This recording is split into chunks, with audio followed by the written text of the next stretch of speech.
the Leading the Mosaic World podcast. My guest today is James Rust. James is the founder and CEO of the Pay Index, a startup focused on career and pay, which was spun off from Leathwaite, an international search firm which he started with 3 friends who he remains friends with to date. Leathwaite now has offices in London, Hong Kong, Singapore, New York and Toronto, with James supporting the company as a non-executive director. In addition to his roles with the Pay Index and Leathwaite, he is the founder of Inspo, a student mentoring platform which connects students with working professionals with a focus on social mobility.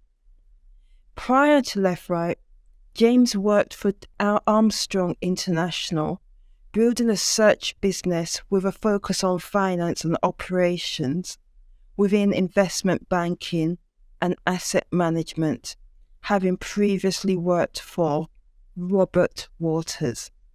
James, thank you very much for being here today. Susan, thank you very much for having me. Can I start off by asking you, around where and when were you born?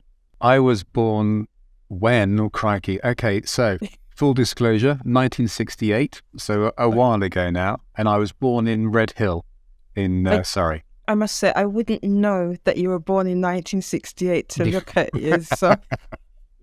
You're very kind, thank you. Yeah. And where did you grow up? And what was it like for you growing up? I grew up in Reigate, so next door in the same town. So had a lovely family life, I guess.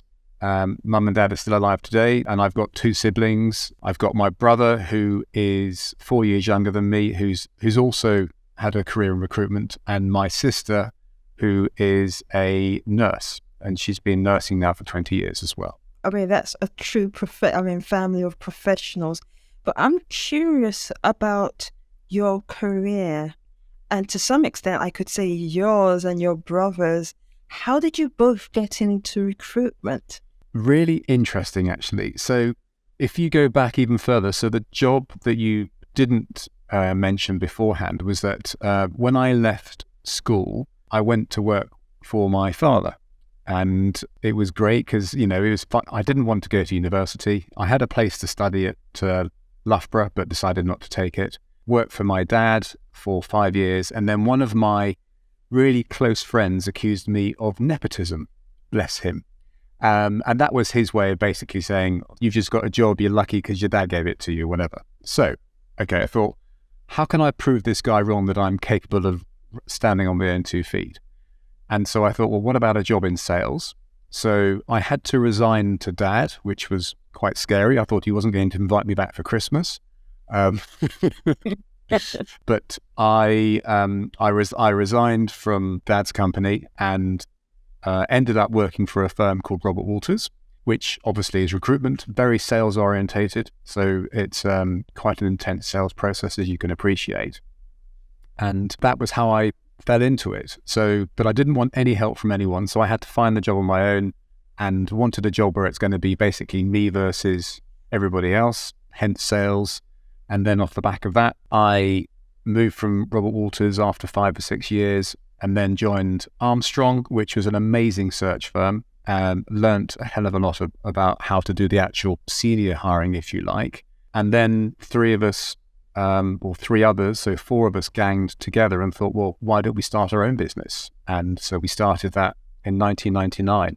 And it's been fantastic, actually. We've been very lucky to have found each other and to work together and to have built such an amazing firm. So, and you see it today, you see the youngsters joining now, the grads joining, and it's like, wow. And because we've expanded internationally, I think one of the things I'm most proud of is seeing people that have moved from London, say, to the Hong Kong office or to the New York office, and they've thrived overseas, and they've really been able to experience working in a different country, which, as I'm sure you agree, is such a fantastic opportunity. Yeah, I mean, there's so much there within what you said within a very short space of time. Sorry, Susan. That's okay. I feel the need to go back. Okay. So starting off with, why did you want to go to university? Because, I mean, there's a lot of talk of the importance of university. And one thing we didn't mention is that you went to a rather prestigious secondary school. Well, I was, mum and dad had to work hard, but I went to Epsom College, which unfortunately has been in the press for the wrong reasons over the last week, with the horrific scene of the head teacher being shot and her family, which is awful. I guess the only good news coming out of that is that they've got a guy called Anthony Selden who's dropping in as the interim headmaster, who's got an amazing reputation from his experiences at Brighton College and at Wellington. So if ever a school needed someone to help them get back on their feet, I'm hoping that Mr. Selden will be able to do the world of good. Yes, so I was at that school. After being in education for 5 years there and living away from home, I just didn't fancy the idea of going away for another 3 years to university. So I was quite keen not to continue to go, basically to go to another institution and do that. So I decided not to take up my offer to study engineering. I mean, you had the opportunity, and you decided against it. And for me, it's quite interesting when you mention not wanting to go away from home, because I'm based in Milton Keynes, and we, for a number of years, are two things we've been crying out for. One is city status, which we now have. Congratulations. And thank you very much. And then the second thing is a university. And I mean, we've got a base, MKU, which is actually where I am at the moment. And one of the things that are reasons why we want a university, aside from the fact that we're a growing city, it's so that young people don't have to go away. But it's interesting that there is the argument from your perspective that young people don't want to leave home. And I guess you were in that position. I was, yeah. I mean, whether I was homesick or whatever. But what is interesting is that the Pay Index has built a couple of reports to help school kids work out what they should do when they come to leave school. So should they go to university? Should they do an apprenticeship? Should they go straight into the world of work? One of the interactive reports that we offer year groups 12 and 13 is for them to see what proportion of individuals from where they live end up studying locally, or where do they go to university? If they're in Devon, for instance, do they stay in Devon, or do they go to Cornwall, or do they go to Somerset, or do they go further afield? How many go to North England, for instance? And what tends to happen is that a lot of people do stay close to home, either one, because they need to because of the family situation and they need to support their family, or they've got a young family if they're mature students. And then the second reason is actually they may not want to travel. So I think the local university is so key, and if it's got the relevant courses, how fantastic is that? Yeah. Can you tell me more? I mean, what is the Pay Index? Because, I mean, what is the Pay Index? I don't want to make assumptions. What is it all about? So the Pay Index we created, actually, it was initially part of Leathwaite, and then we raised some investment money and we spun it out of Leathwaite in 2019. The initial concept of the Pay Index is an executive pay tool where any professional can put in anonymously what their job is and where they're working. It's all anonymous, so they don't put in the company name. They just put in that, their background information, etc., and how much they're paid. And then they're able to compare themselves to their peer group, but also they're able to look at data such as gender pay. So if they're a woman, for instance, are they being underpaid? And we have been helping to wrong that gender pay gap, or helping to right the gender pay gap, actually, I could say. Help right the wrong. There you go. Yeah. But also it helps if somebody wants to move location. So whether they want to move from one city to another, how does pay vary in those different cities? But also, how does the expense vary? So is it more expensive to live in London or San Francisco? And you can use the data on the Pay Index to be able to look at that. So we've got two sets of tools. We've got a set of tools for professionals, and then we've got a set of tools that we use for school children as well. And I think we've had it in over 300 schools now, mainly in schools that really need the help. So it has been so powerful. So I remember, so I'll jump in.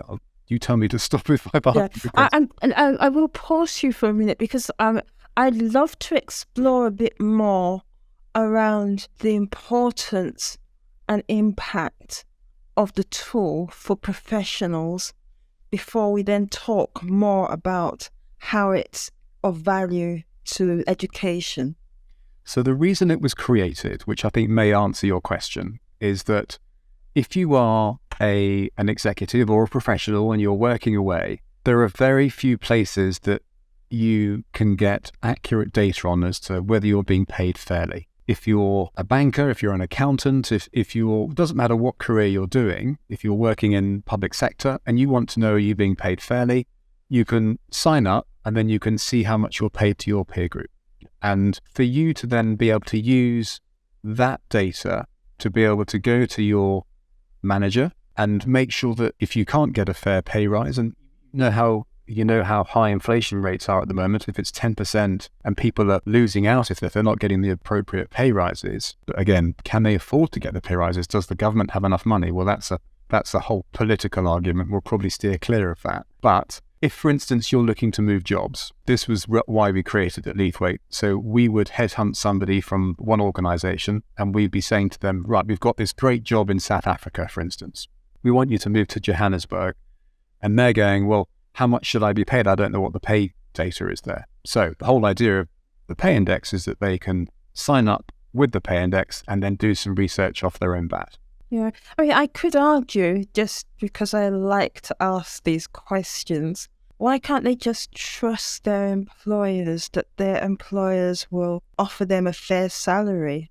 Unfortunately, it doesn't work that way. And if you look at some of the data that we have shows that employers don't necessarily match the pay of somebody. The people that get paid the best are normally the ones that move every couple of years, unfortunately, because they are then paid mark to market. The ones that are there for a long, long time can or might be left behind in terms of pay. So this is just a check and a balance, I guess. And It provides pay transparency. So all organizations of a certain size and above buy in a lot of pay data so that they can understand how their pay varies against their competitors. But that data is not available to members of staff. So we're trying to right that wrong by providing that pay transparency element for them. Yeah. And I can also begin to see from that how it helps with the gender pay gap. And people are talking also of the ethnic pay gap as well. Yeah. And you could also, and what I'm sure we're going to go to the social economic pay gap as well as that, because from the research that I've done, I know that men are more likely to move around more. They're more likely to ask for pay increases than women are, and all of those things. So I can see from that how the pay index is and should be of huge value to executives. And I hope people listening will think that, gosh, this is something I should get hold of, and more people will start using it, because I guess more people use it, the more data you get as well. Yes, so the more people that sign up, you're absolutely right, Susan, the better the data set. I mean, it's pretty good. We've got literally tens of thousands of profiles from around the world. That's a lot. People signing up from over 100 countries. It's amazing how popular it is. And that's just in a very short time frame, 2019. Yeah. But what is really interesting is that the pay transparency, you are absolutely right. Women are normally more reticent about asking for a pay rise, or they don't feel or for whatever reason, whereas men are more on the front foot in that regard. But if they have that data and they're able to show, look, there is a pay gap, then I'll give you an example, Susan. So my daughter graduated a couple of years ago. When she was starting to work in PR, she obviously had been living and breathing the pay index because, this is what dad's building and whatever. And so she signed up and had a look, and she saw that there was a big gap in PR between men and women. So she was fortunate enough to get a job offer, and she said to them, well, I think you need to pay me a bit more because I know there's a gender pay gap in this sector. And they went, what? And she said, look, this is the data. And she showed them some of the reports from the pay index, and they upped her salary, not by much, but by 5%, but it was That's a a gesture. lot. And as a result of that, fantastic, isn't that? But that was, I know, it was a lot of effort just for my daughter to get a small pay rise, but it's been used by so many other people as well. And we get stories coming in from different emails saying, thank you for the data. It's helped me renegotiate my package on outfill. It's interesting. This is a massive stereotype generalization. So please take this and how it's meant to come across. But women want to be paid fairly. Yes. Men want to be paid the most. So I know that sounds dreadful, but that is the primary differentiator. That's what we see in our data anyway. And you have worked in the recruitment space for numerous years, and you've spoken to numerous men and numerous women. And so while it's never all men and never all women, you are talking based on a significant amount of experience. Yes, I am. I mean, I'm no longer active as a recruiter. I'm running these tech businesses now. But all firms now, DE&I is such a high agenda point, if you like, from board level across the organization. And what that's helping to do is that any recruitment campaign that goes on, they will be wanting to make sure that they've got a diverse group of candidates, whether it's from how you measure diversity is, is it by gender, is it by ethnicity, is it by sexuality, is it by disability, whatever the matrix or the metric is that you're using, we're seeing more and more, I guess we're seeing more of a leveling up type approach coming in across organizations now. And it will take a while, but if they start at the entry level, at the early careers space, and then over time, it'll become to middle management and then senior management as well. Yeah. And I love the fact that it's a tool that provides people with data. So if women or other people aren't feeling that confident in just saying they want more than what is being offered, or they're given a pay range and their initial instinct is to accept the lower pay rate within that range, they've got data which can give people a confidence that might not otherwise exist to have conversations. And I think that's amazing. And it's something that can really help to balance things up.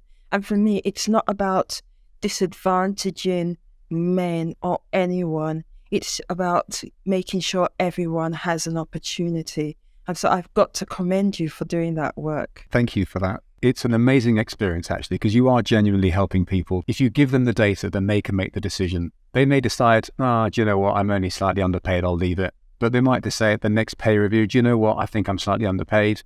And they can either negotiate with their business, with their manager, or they can choose to walk and vote with their feet. So I think it's up to them, isn't it?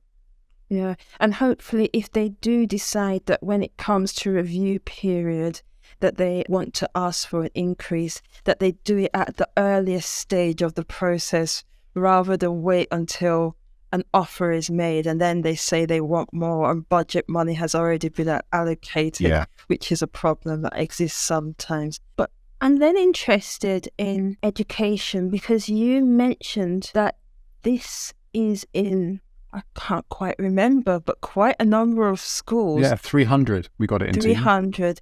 Why is it important to schools? Well, I think it is vital that students know what's going on when they join the workforce. We sell several tools to different schools. So there's one about getting into university. There's one about getting an apprenticeship, which, as you know, has had a bit of a renaissance. And then there are some people that just don't want to, like me, don't want to do a university degree and they want to go straight into the world of work. And if they have an idea as to how much pay is, one of the tools that we produce shows the outcomes. So if you go into work, how much might you be paid over 1 year, 3 years, 5 years, 10 years? And they can compare that, Susan, whether they've gone straight into work or they've done an apprenticeship or they've done a degree. Then they can say what degree have they done and where, and they get an idea as to how pay varies, if you like, by their education, which again, it just helps them make those career choices. Yeah. We also show the gender pay gap to school kids as well. So they are aware. This is what's so shocking. There is a gender pay gap for graduates. So you imagine you come out of university, there's very little to differentiate you from your peer group. You might have got an internship or whatever, but why is there a gender pay gap for boys and girls? When you're 21 and you start work, why should a woman be paid less than a man? And if a woman understands that and sees, okay, it might not be much of a pay gap, but if there is one, they can just make sure that they're making a noise about it. Yeah, and I mean, you probably haven't read my book yet, my Male Perspectives on the Value of Women at Work, because when you do, it will provide you with some of the insights into why the pay gap exists. But I like the fact that they're informed, and I mean, knowledge is power, as you say. Yeah. So I think it's great that that information is provided to schools, and hopefully those young people, almost as soon as they enter the workplace, they'll start signing up to the pay index as well, so that they have the direct information and the data to present to employers themselves as they go along. So it truly is a powerful tool. But I'm interested in those options, going straight into the world of work, going for an apprentice or going to university. And as you said earlier, you started off by working with your father. What were you doing? What does your father do, or did he do? Because I suspect he's retired now. What did you do? What was it like? So he was a loss adjuster. So that's part of the insurance world. And I don't know if you remember, I don't know if you're old enough, Susan, but there was a really bad storm in 1987. It was the 16th of October, 1987, actually. I remember the date. And lots of houses had storm damage, and so it was he was short-handed, and I was sort of a surly teenager at home, didn't know what I wanted to do, and it was a way of getting me out the house, and I was able to help him in his business, and he ran his own business too. So seeing your dad doing that meant that it was normal. I wasn't I was obviously worried about starting my own business, but it wasn't something it wasn't an anathema to me. It was something that I could see, okay, this could work. Yeah. So did you enjoy it? For a bit. Again, didn't really want to do that long term, and then my experience, I was very keen to move on once my friend had accused me of nepotism, because that was basically the red line, if you like. Yeah. And I mean, that says a lot about you and your integrity, and so that's great. But I'm just thinking, if you think back now, there's this thing that people say at times, what would you say to your 16-year-old self? So thinking back now, would you have done what you did and gone straight into the work world, or given the opportunity, would you have gone to university or just found an apprenticeship and done that? The apprenticeships at the time weren't really for the field that I was looking at. I think if I had my time again, I'd have gone to uni. It's interesting. I mean, look, I don't know what I'd have ended up doing if I did a degree in engineering. I might have been working at Apple designing the latest, whatever it happened to be, but I don't know if I would be good enough for that either. But I think one of the things that's been quite interesting is that people have looked at my background and they expect me to have a degree because of what I've done. And they're quite often surprised that I don't have a degree. And I wonder why. I don't want to be seen as a second-class citizen because I don't have a degree, if that makes sense. Yeah. So what is the advantage, if there is? I mean, well, because I suspect there's still some people that do believe degrees are superior, you're second class if you don't have one. From all your experience, and I guess from recruitment to what you do now with students, is there an advantage of degrees and going to university over apprenticeships? Or actually, are people better off going for apprenticeships, especially now that you can do a degree apprenticeship? It's interesting. So when we've been recruiting for the last 20 years, normally a degree was a must-have for the roles that we were recruiting for. Now, quite often, you also had to have a professional qualification, and you couldn't have had that professional qualification unless you had a degree Like, for instance, if you were an accountant, most accountancy firms wanted you to have a degree before they took you on. If we were going for, one of the big four type people, if that makes sense.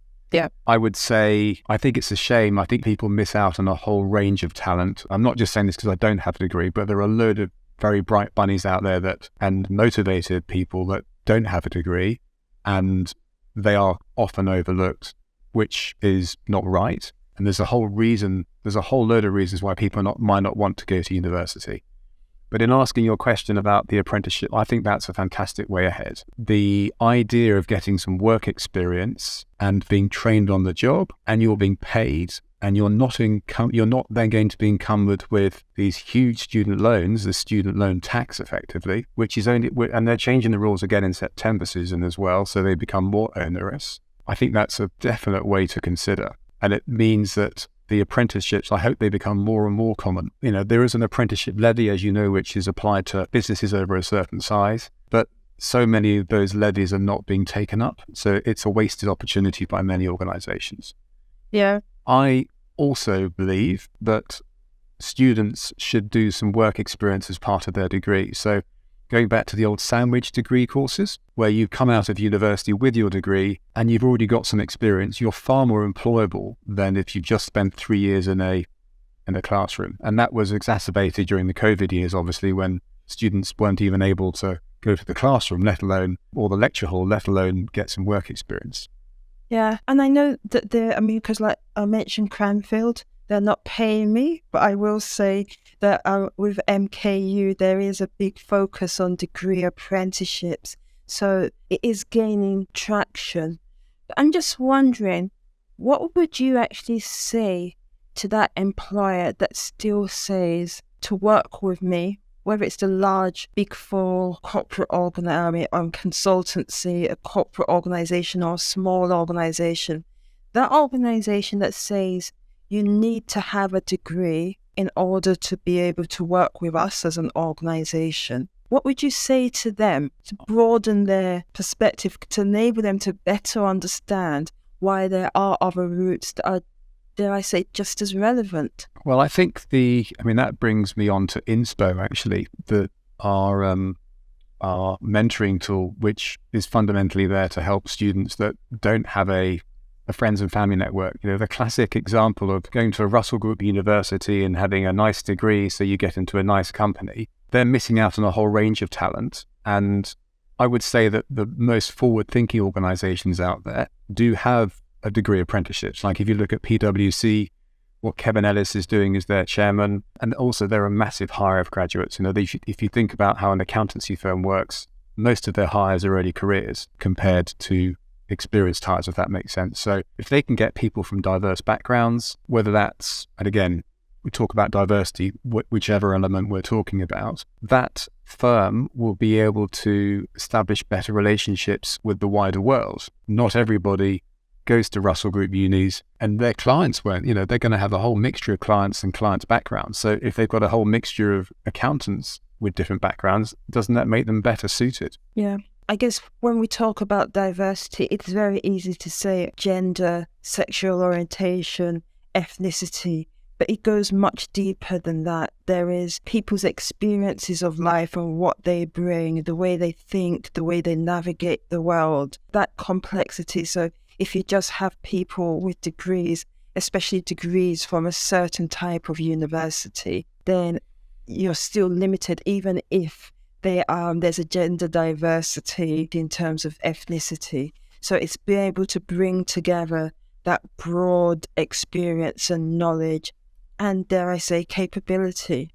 Yeah, I would say you're right. If you're going for a homogeneous product and you're just hiring people from certain universities, you're going to get people that think in a similar way. Diversity of thought is key to challenge the status quo on this. And that's how businesses evolve and all the rest of it. And the diversity of thought you'll get from having people with different backgrounds and different interests. I've seen that firsthand with Leathwaite, our graduate scheme now, how many people they hire from different backgrounds. Fantastic.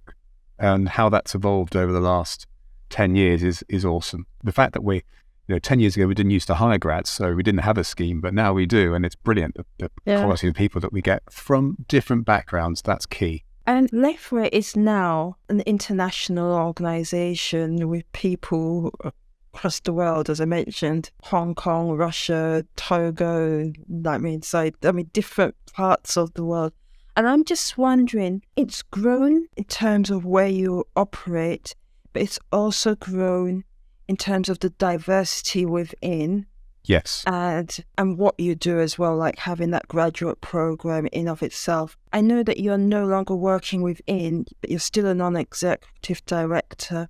And I'm just wondering how that has changed the experience, both for people working within the organization to the extent that you're aware, but also more significantly for the clients. I think Leathwaite is a more attractive place to work because it does have this diversity. And when people come there and they see they're able to interact with each other, they're more open to different experiences and to different ideas.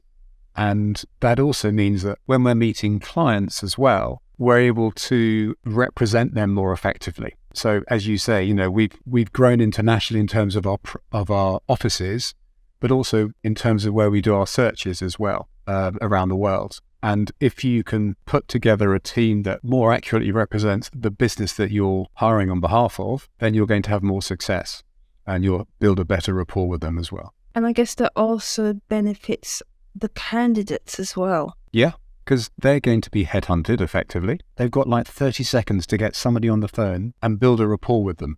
So that 30 seconds, that approach call is key.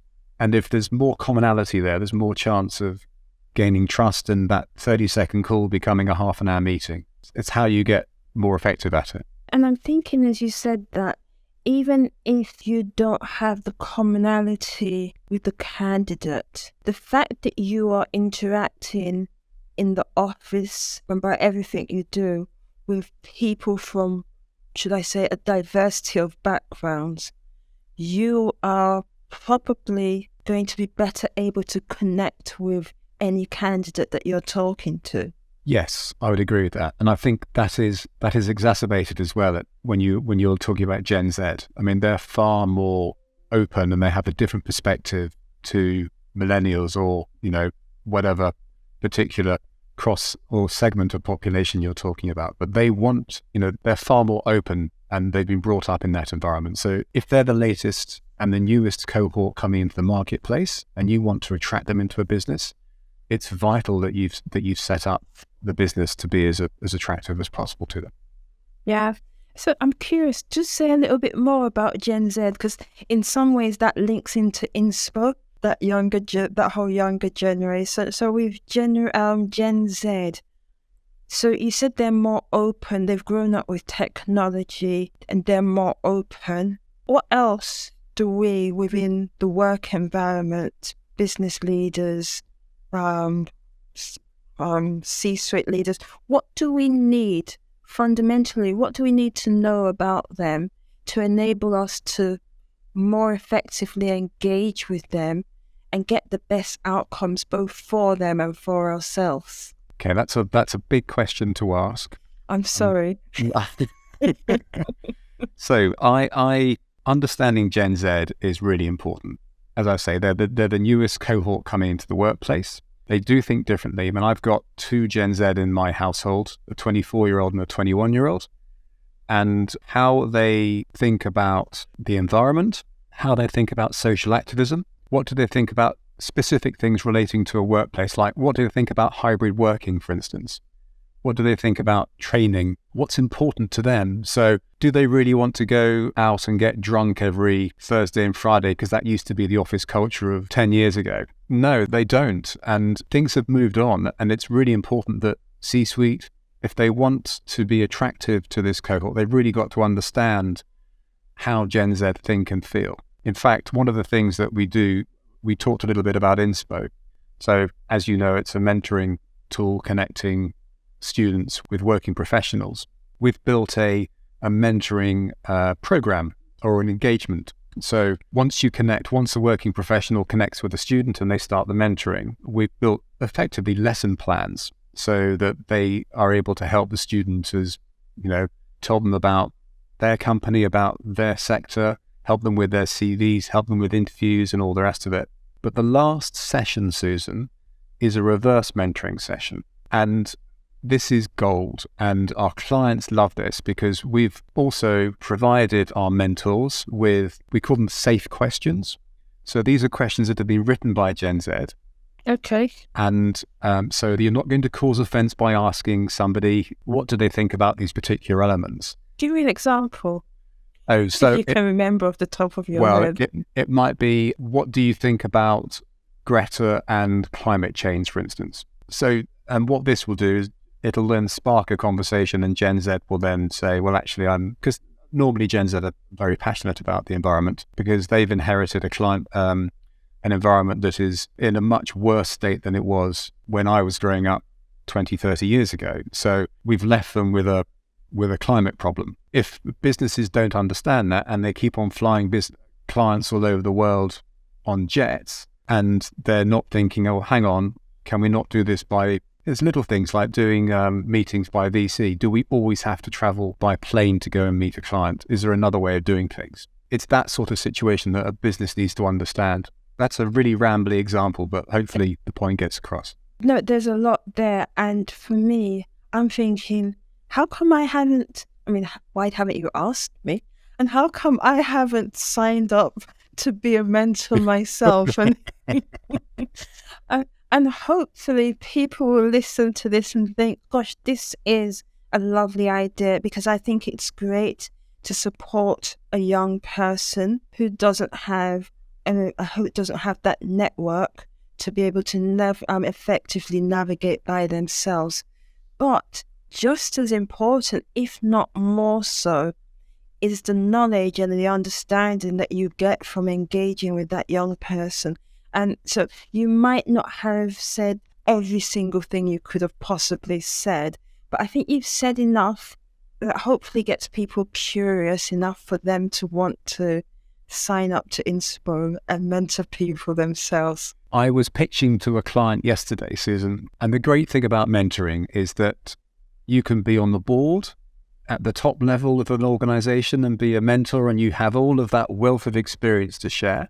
And you can be a mentor if you've just joined that organization, because if you're a student that's just become an employee and you've just been through that horrific process of trying to find a job, your experiences of job finding are so up to date that students are going to want to also connect with the most recent, the youngest employee in the organization as well. So in fact, we've got mentors that are 19 years old that joined as school leavers that are mentoring students that are 21, 22 years old. Yeah. And they're helping them get a job. Isn't that fantastic? It is, because I am of the view that you can learn from anyone. I could speak to a 2-year-old and learn something. And equally, I could speak to an 80-year-old. And that's one of the reasons why I love conversation, because it's just that opportunity. I'm naturally curious. It was never knocked out of me. And it's just that opportunity to engage and learn from different people. So I do think that is great. Oh, that's fantastic, isn't it? It's great whenever you get to meet somebody, you always learn stuff, don't you? You do. And I'm curious because so now you're focused on the pay index and Inspo, 2 amazing projects. You remain a director, be it non-exec, of Leathwaite. Yeah. Through that, you went to some amazing places, but you set that up a number of years ago with friends, and you remain friends today. I mean, how do you do that? One of the things that we've been really lucky at is that the 4 of us worked together at Robert Walters in the late 90s. That just ages me, doesn't it? But that was a pretty high pressure environment, and we all saw how effective we were at working. So we trusted each other's work ethic. And when we started Leathwaite in 99, we said from the outset that we were going to pay ourselves the same no matter what we did during that year. So if one of us had an amazing year and did loads of expensive placements and, made lots of commission money type scenario, that didn't matter because all four of us brought slightly different skills and we had slightly different personality. And how it's worked for the time is that the four of us, once we've paid everybody else and we've paid our bills and everybody's got their bonuses, then we'll decide how much money we're going to keep for next year to grow the business again, and then we'll divide up the rest equally between the four of us. And I think then it takes any cash argument out of the equation, which, as you can appreciate, is quite often where relationships do break down. And we know that during our 20 plus year journey, we've had bad years and we've had good years. It's like a sine curve, isn't it? You're never going to be. And so we've supported each other when they've had a bad year, and we've celebrated when we've had a good year. And the fact that we were speaking together yesterday, and we'll have a conversation at least once or twice a week for half an hour. One of us is now in New York for a couple of years, but we've got a board meeting tomorrow and we'll all be on the line then. So it's, we're very lucky that we trust each other. I think that's the key thing. Yeah. I think there are a few other things as you're talking that came to mind. The trust, you knew each other because you'd worked together. And so you knew who you're getting into business with. And so that brought a degree of trust. For me, there's something about values aligned to that trust. There were values that you had. Yes. There was something about valuing each other as well as other people, but valuing each other. But behind that, it sounds as if there's a solid business model that sets out priorities. We pay our bills, we pay our people, we look after our people, we look after our business. Then we determine from that what's left, and we look after ourselves in an equitable manner. Yeah, I think we make sure that our staff are looked after, and I'm really proud of the people that work there. And I've tried to use the same model for staff that we've hired at the Pay Index and Inspo. It's on a much smaller scale, but make sure that they're paid and looked after properly, and I come second. But then you get the commitment, and you get, they want to stay and they want to be with you on the journey as well, which is fantastic. But the company values are really important. And you've got to think that if you go back to Leathwaite, the business, you're only as good as the clients that you're recruiting for.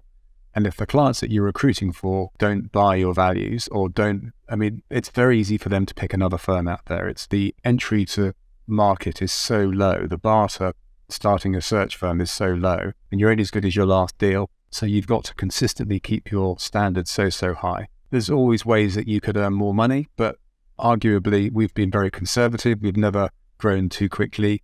We've never tried to fleece our clients. So that having that, I guess, that moral code, if you like, is really, really important. So you build up that element of trust as well. What if you don't buy their values? Have you ever sacked a client? Because, and you might say, I can't answer this question, but have you ever had to sack a client because their ethos and values don't align with yours? I can't think of a specific incident. I'm sure there have been scenarios over the years. Obviously, you've got the business and then you've got the people you're working with. So on the whole, the people you're dealing with are pretty reasonable, but sometimes you get some individuals within an organization that maybe don't have the same values as the company, and you're thinking, crikey, this is a bit tricky. But they've got to be relatively careful because we were trying to recruit for that business. Actually, I do remember one search that I did, and this wasn't about difficult or people that we sacked. It was just, so I'm it's a bit of a segue, but this poor person had to recruit to two people who were literally chalk and cheese. So you have one person that was incredibly detailed orientated, a real introvert, and actually just didn't say much. And then the other person was an extrovert, was the complete opposite. And I almost had to find a schizophrenic that was going to be able to work with both effectively. That was part of my pitch. I said, look, are you a schizophrenic? That was my opening line. I've got a very interesting role for you. But, that's just you've got to find a way to sell it, haven't you, at the end of it? Yeah. And it's interesting you say that because I was in a sort of similar situation as that when I was being interviewed once. It was an internal role, and I knew both recruiting managers, and one of them was smiling at me and being very friendly, professional but friendly, and the other one was very straight-faced. I don't know you, I've got to be serious. And so I would turn to the smiling person with a big smile on my face, and then to the next person with a very straight look on my face. So I know it's very confusing, isn't it? Yes. No, so I'm just thinking, I mean, you've an amazing career so far. Well, thank you. Some amazing things at the moment. What's next on your journey? Or is, I mean, because you've got a lot on your plate at the moment, I dare say, but what's next for you? 5, 10 years, what's the vision? What would you like to say you've achieved and how things are going as a result of all the things that you're doing? That's a really good question. So Leathwaite is in safe hands. As you point out, I'm a non-exec now. So my friends are running that. And I think one of the things that we've been very lucky in is that we've been able to hire people that are better than us. And that's almost been one of our mantras, only hire people that are better than you. So if we look at our management team that have the level below and the level below that and the level below that, it's an extremely high quality organization now. And the four of us are thinking, crikey, we are very lucky to be working with these guys. My focus at the moment is building inspo. It's so important. So the reason that came about, Susan, is that with the pay index and us helping school kids, and we've got these great interactive tools, but the thing that was missing was the connectivity with the working world. So they might be able to say, oh, I can see, yes, I want to work in this sector, but if they didn't have a friends and family network, how on earth did they go about connecting with people? And then that was exacerbated through my own kids' experience at university when they were looking to leave and they said, well, I might be interested in going into this career, and either I could help them with my network or I couldn't. So my son was interested in going to marketing. I was able to introduce him to a couple of senior marketers that gave him some guidance in terms of this is the sort of career it is. But with my daughter, she wanted to go into PR and I wasn't able to help at all. I didn't know anybody in that sector. So it showed you that there was, and that was from me, and I'm relatively well networked because of 20 years of meeting people and saying hello to people. So you're then thinking, there's got to be a demand for this, especially amongst kids that don't have any friends and family network at all. And I saw that by meeting children when we were traveling around the country, going to schools that were using the pay index and talking to them about early careers, and this is what the pay index will help you do. And they're saying, well, great that we've got the tools, but how do we connect with them? So that was why we started it. Yeah, and I do say it's an amazing thing because when I give talks to young people, when I even talk to them on a one-to-one basis, I always say, talk to older people about what they do. When your family, friends come and visit, talk to people, understand what they do, ask questions to help them better understand the options available to them. Yeah. And as you say, not every young person has access to be able to do so. So what you're doing makes perfect sense. And I'm just then thinking, as a result of inspo, what would the world look like for you? Because I talk about a mosaic world where everyone is valued for who they are, what they have to offer. But I'm just thinking, what would the UK look like for young people and adults as well as a result of students being able to access inspo? I think, the whole concept of inspo is connecting students with the workplace. There's a focus on social mobility, so it's helping those that need help the most, but it's open to all. So if somebody signs up, and it's inspo.uk, so it's a UK focused business at the moment. I mean, if we are wildly successful, then we will expand it internationally. That's up to my advisors. I would say to your advisors, who I hope are listening, please do. Well, we'll see. We'll see, Susan. That's up to, hopefully we will get there. But if inspo is wildly successful, then that should mean that any student will be able to speak to a mentor to find out about fields. So as we're growing the business, we've got certain sectors covered where if somebody's interested in going into banking and finance, for instance, we've got a number of companies that have signed up that can provide mentors in that space.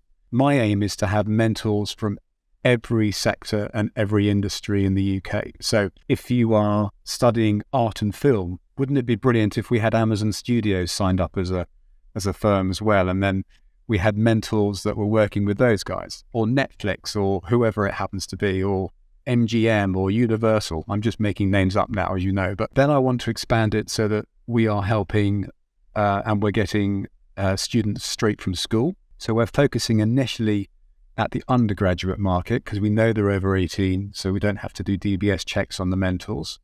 But once we've proven that model, we want to go down into year group 12 and 13 at school, so the 17, 18-year-olds at school, and connect them with individuals as well. And that will be the next stage.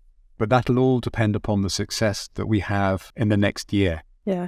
And at some stage, I'll talk to you about care leavers as well.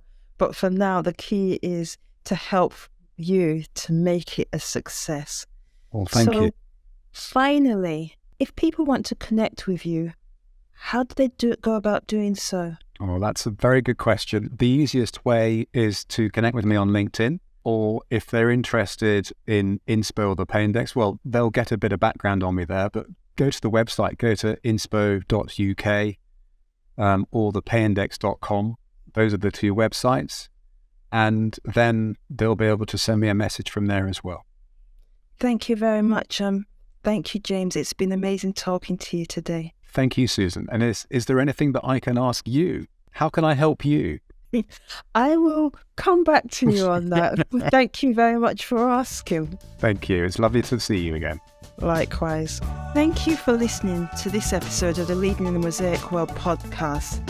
Do visit our website at www.mosaicworld.live to find out more about what we do and how we can be of support to you. Alternatively, connect with me, Susan Popoola, spelt Popoola, on LinkedIn, and let me know what you think of the podcast. Also, don't forget to subscribe to the podcast, give it a first-class rating, and tell everyone you know all about it. Thank you.